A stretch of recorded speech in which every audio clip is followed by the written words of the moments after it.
Opa, vocês estão caindo? Calma. Não tomem de emoção. Fechou? Isso. Então, vamos lá.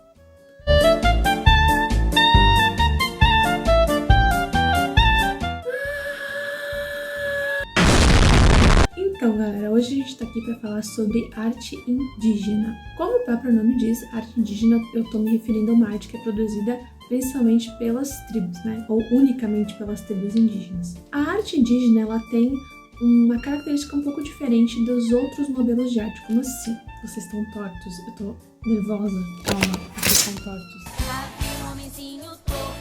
A arte indígena, ela se caracteriza por ser objetos do dia a dia, utilizados pelos indígenas nos primórdios, né, das suas tribos, na era pré-cabralina ou antes do descobrimento do Brasil, né, ou até chamada também de arte pré-colombiana, que inclui todos os povos indígenas e os povos da antiguidade da América Latina, como por exemplo os astecas e os incas. Tá vendo esse palácio?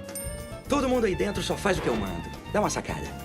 Desde o começo, essas tribos utilizam a arte como uma maneira de produzir utensílios, né? A arte ela não tem um fim em si mesma, mas ela faz parte das outras esferas da vida. Por isso que todos os objetos produzidos, mesmo na cerâmica, na cestaria, na arte plumária, na pintura, são parte da identidade cultural desse povo, mas também eram objetos utilitários, não tinham um fim artístico em si mesmo. Essa arte representa as tradições dessas comunidades indígenas e são passadas de geração em geração, tendo que... Errou! São passadas de geração em geração, buscando preservar essa identidade cultural. O artista não existe nesse panorama. O que existe é uma identidade do grupo. Então, cada tribo indígena vai demonstrar características específicas nas suas obras, construindo assim uma identidade da tribo e não necessariamente de um artista único. No Brasil, nós temos diversas tribos indígenas, como os Guaranis, os Xocleng, os Caigangue, mas duas tribos são principais para a gente aprender um pouco sobre essa cultura, que são as primeiras tribos do Brasil, os Marajoara e os Santarém. Então, quem são essas tribos? Primeiro, a tribo Marajoara. Se refere aos habitantes da ilha de Marajó, no Pará, e ela é uma das primeiras tribos do Brasil trazendo como identidade a cerâmica. Nessa cultura nós vamos ver diversos vasos, jarros, potes e principalmente urnas funerárias, que eram objetos que os indígenas utilizavam para guardar os restos mortais das suas pessoas, Olha, vai guardar. Cara, que loucura! Restos mortais dos seus entes queridos e das pessoas importantes da tribo. Todos esses objetos são construídos a partir da modelagem da argila e cozidos num forno rudimentar. Já os Santarém se localizam, né, a cultura Santarém se localiza na tribo indígena que fica perto do rio Tapajós, na junção com o rio Tapajós e o rio Amazonas. As principais obras dos ceramistas da tribo Santarém são as igaçabas, que era um cantil onde se carregava água, e os seus objetos também são sempre decorados com imagens zoomórficas e traços geométricos. Aqui em Santa Catarina, nós temos uma outra formação indígena, né? Como, por exemplo, os índios Guaranis, que foram nomeados pelos portugueses como Carijós, então se trata da mesma tribo, né? Eram os Guaranis, e aí quando os portugueses chegaram, eles deram nome para eles de Carijós, por causa da pintura corporal. No interior do estado, nós temos outras duas tribos diferentes, que são os Caigangue e os Xocleng, que ficam mais no oeste de Santa Catarina. Os elementos indígenas mais conhecidos por essas tribos são os brunidores, que são pedras feitas para amolar facas, utensílios afiados, e as canoas de Garapuvu, que são peças imensas de argila utilizadas como canoa mesmo, né, para andar nos rios e tal. Já no litoral de Santa Catarina, nós encontramos tribos como os Itararém, que foram responsáveis pela colonização, principalmente da ilha de Santa Catarina, que era chamada de Jurerê.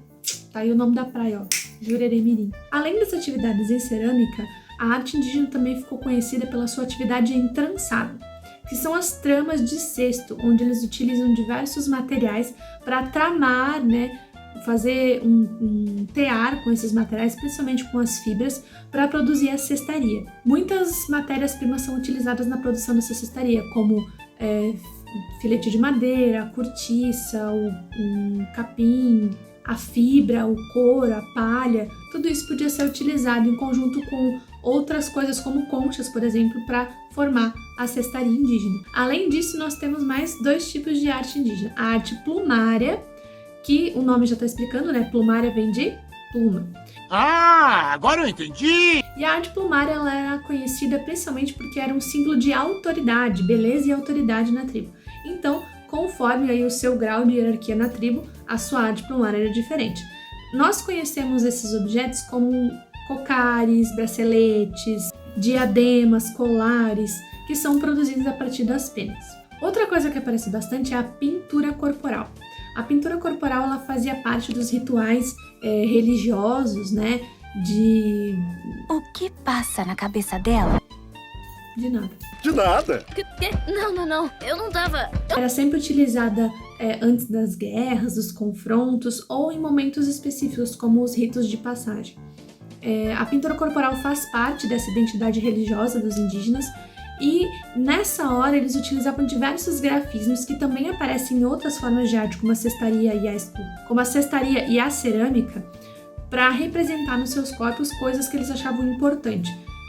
Então nós vamos ver que existem diversos grafismos que lembram animais, grafismos que lembram padronagens como das cobras, e as cores também são super importantes. Cada cor representa um elemento para os indígenas, né? Cada tribo tem a sua especificidade, mas no caso aqui de Santa Catarina, por exemplo, da nossa região aqui, a tribo dos Itararens, elas eram conhecidas principalmente pelas cores amarelo, que representava as mulheres, o vermelho, que representava os homens, o negro, né, o preto, que representava os guerreiros, o branco, que representava os xamãs, e o verde, que representava a floresta. Então, muitas vezes essas cores são utilizadas na pintura corporal em conjunto com a arte plumária, ou até mesmo em conjunto com as máscaras, né, que os indígenas utilizavam para os seus rituais. Então, eles vão colocar essas cores pontuais nessas máscaras. As máscaras também são um importante artefato da cultura indígena, porque elas representavam os espíritos da floresta.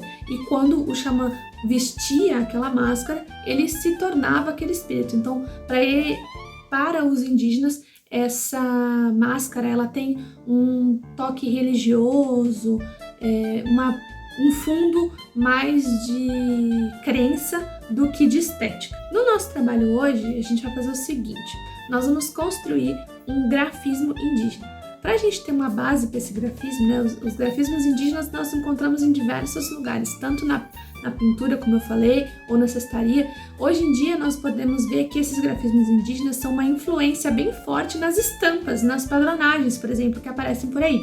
Tanto os grafismos indígenas quanto os grafismos africanos, eles são importados principalmente para a cultura da moda, sendo utilizados como padronagens de roupas, de tecidos, de diversos objetos dos mais diferentes tipos. Nós vamos utilizar esses padrões indígenas. Na atividade de vocês aqui no PDF tem o padrão indígena e você vai utilizar para fazer um desenho dessa figura. Como assim? Que desenho você vai fazer? Vai pegar a sua mão, vai fazer o contorno dela e vai criar uma padronagem nessa ilustração. Vamos ao passo a passo?